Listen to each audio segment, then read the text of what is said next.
જાણકારી કરીએ કે જ્યાં કેવડિયાનો રહેવાસી ચડ્યો હાઈટેન્શન વીજ લાઇન પર।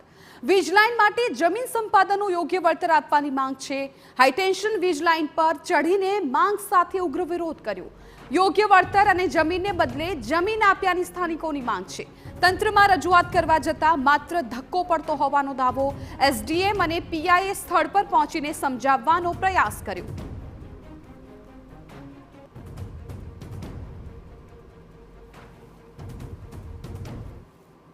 ગોરા બ્રિજની બાજુમાં જે હાઈટેન્શન લાઇન છે, મહારાષ્ટ્રમાં જતી લાઇન છે, જે વીજ ઉત્પાદન કરીને મહારાષ્ટ્રમાં વીજળી આપવામાં આવે છે, તેના ઉપર એક વ્યક્તિ હાલ વિરોધ કરવા માટે પહોંચી ચૂક્યો છે। એનું કારણ છે કે જે અસરગ્રસ્ત છે તેને જમીનના બદલામાં જમીન જોઈએ છે અને નોકરી એને જોતી હોય છે। તેનો જે વિરોધ તેની જે માંગણીઓ છે એ લઈ અને એ અત્યારે ટાવર ઉપર ચડી ચૂક્યો છે અને ત્યાં એની સમજાવટ માટે એસડીએમ અને એકતા નગર પીઆઈ અત્યારે અહીંયા આવી પહોંચ્યા છે। આપણી સાથે અસરગ્રસ્તના જે લોકો છે તેમની સાથે આપણે એક વાત કરીશું।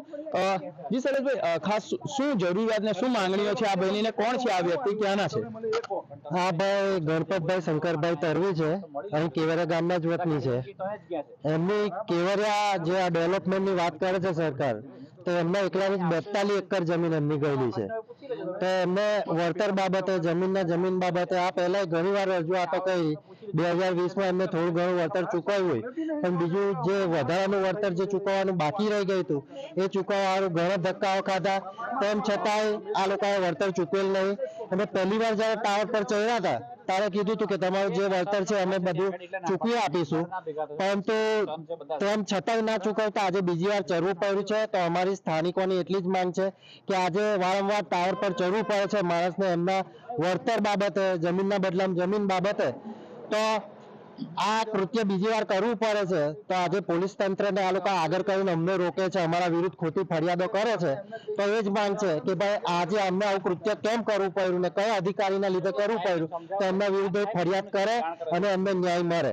ચોક્કસ જે અસરગ્રસ્તો છે તે કહી રહ્યા છે કે જે આજે વિરોધ કરવામાં આવી રહ્યો છે, પોતાની જમીનો અને જે જમીન લે છે તેના પૈસા મળવા જોઈએ તે બાબતે વિરોધ કરે। જો કદાચ હવે જો ફરીથી જો માંગણીઓ સંતોષવામાં નહીં આવે તો ઉગ્ર આંદોલન કરવામાં આવશે તેવી પણ ચીમકી ઉચ્ચારી રહ્યા છે। વિશાલ પાઠક, TV9, નર્મદા।